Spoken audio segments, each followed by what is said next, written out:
a sad note, over the weekend, football lost one of its greatest ever administrators. Yes, the legendary Richmond power broker, Graeme Richmond, died at 2 p.m. yesterday at the Cabrini Hospital after a long fight with cancer.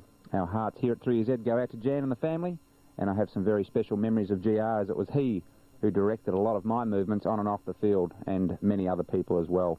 Listeners may remember only 1 month ago, Graeme Richmond joined us here in the 3Z studio for one of his last known interviews. He was then hiding great pain due to his ill health.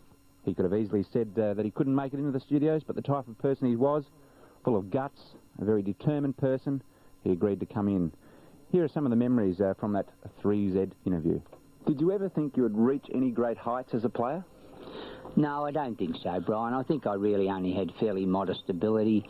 It was one of those things at my size that you've either got to be pretty good or you just slip by the wayside, and I doubt very much whether I'd gone on much further than probably what I did. I think it goes back to the Eat 'em Alive image, which was an image that was cultivated along the tiger lines, going back to the days of Barney Herbert in the early 20s. Richmond, of course, was a working-class suburb.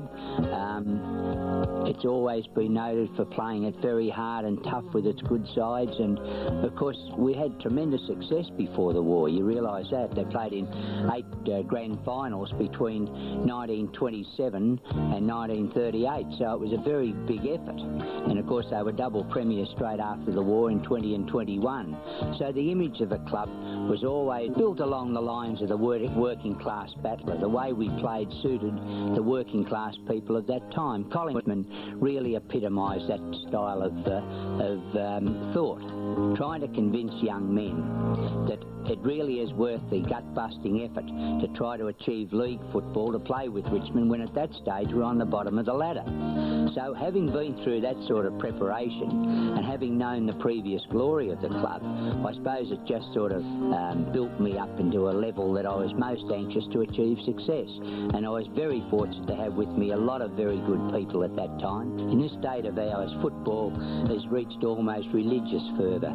I mean, it's the province of the hierarchy, it's the province of the working class person. And any young man who succeeds in this area has got so many opportunities to have doors open to him that would otherwise be closed. This is the difficulty that confronts league clubs in staying in there from this point forward.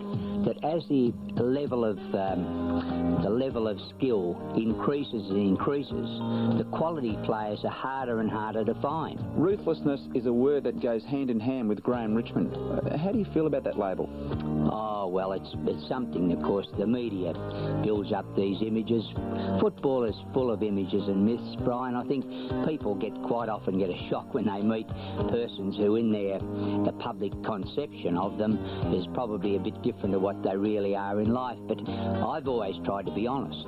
The bottom line has been honesty, that, you just try to let people know exactly where they stand. And I find that over the long haul, if you try to be devious or you try to be shifty, you're going to get caught out.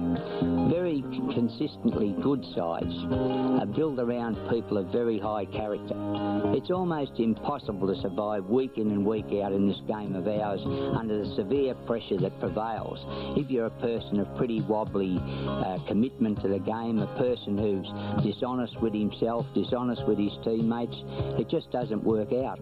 I think one of the roles of administrator, Brian, is a certain sense of paternalism towards the players. I mean, if you're not interested in the blokes that you're working with, then I'd be very, very surprised if you could be successful. It's a commitment between the players and the people who are supposed to be looking after them. I mean, it's a dual thing, and if you really have an interest in what they're doing insofar as their future is concerned, I'm quite sure that they will respect your efforts to get the best out of them.